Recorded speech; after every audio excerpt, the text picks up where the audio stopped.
जरा सैरवैर होतात, मी समजू शकते.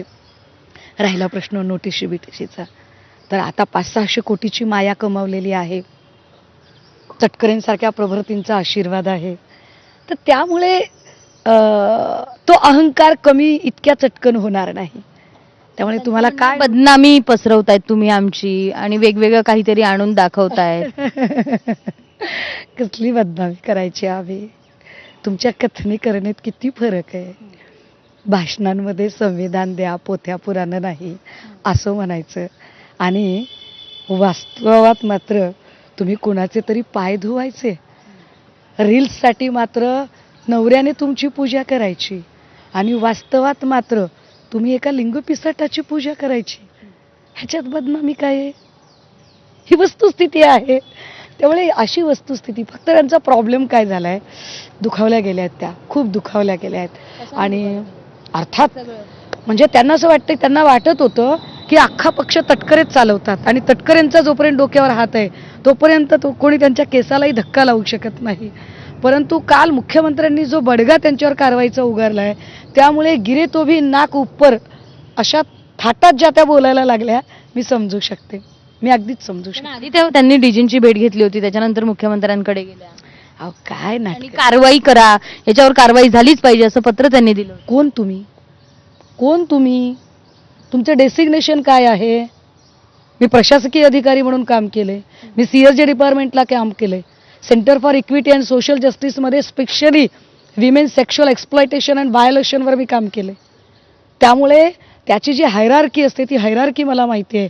तुम्ही मुख्यमंत्र्यांना पत्र देणार, तुम्ही एवढ्या मोठ्या झालात, तुम्ही डीजींना पत्र देणार, तुम्ही इतक्या मोठ्या झालात, तुम्ही फक्त रेमेडी सुचवू शकता, तीही कुठल्या तरी महिलांशी संबंधित प्रॉब्लेमच्या संदर्भात. तुम्ही आदेश नाही करू शकत. तुम्ही काय समजताय स्वतःला? तुम्ही काय शो करायचा प्रयत्न करताय?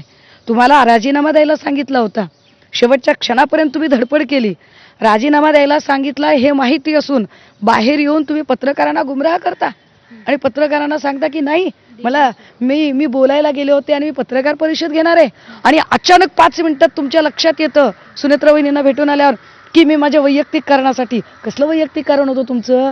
काय तुमच्या मुलीचं लग्न होतं, मुलाची नोकरी होती, नातवंडांना सांभाळायचं होतं, आजारपण होतं, कोणतं काम होतं तुमचं वैयक्तिक? एवढे 3 दिवस आधी वैयक्तिक काम नव्हतं. अजिबात. आत्ताही वैयक्तिक काम नाही आहे. आता त्यांच्याकडे त्यांचे फावले छंद सांभाळण्यासाठी भरपूर वेळ आहे, खूप वेळ आहे. त्यांनी तो वेळ कारणी लावावा. आणि हे मी डीजींना पत्र दिलं, मी मुख्यमंत्र्यांना पत्र दिलं, एवढी जर कार्यतत्परता त्यांच्याकडे होती तर मग ती 3 दिवस कुठे गेली होती? त्यांचं असं म्हणणं आहे की आता मी त्यांच्याकडे जायची, त्यांच्या पाया पडायचे वगैरे, पण हे काही कालावधीसाठी होतं, आम्ही कायम त्यांच्यासोबत राहायचं नाही. त्यांची दुसरी बाजू मला माहीतच नव्हती, जेणेकरून त्याचे 1 वर्ष आधी एक पत्र दिलेले आहे, तक्रार दिलेली आहे. 1 वर्षापूर्वीपासून त्यांना हे कदाचित माहीत असावं. अहो मला हे माहितीच नव्हतं. हे कालच्या रात्री तुम्ही सांगताय, 3 दिवस आधी माझा आणि त्यांचा व्यक्तिगत संबंध नाही असं म्हणताय.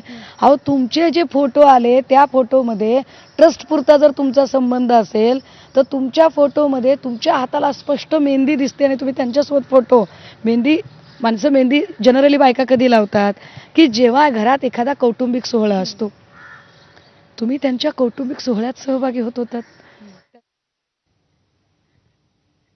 तर सुषमा अंधारेंची ही प्रतिक्रिया आलेली आहे. यानंतर पुढच्या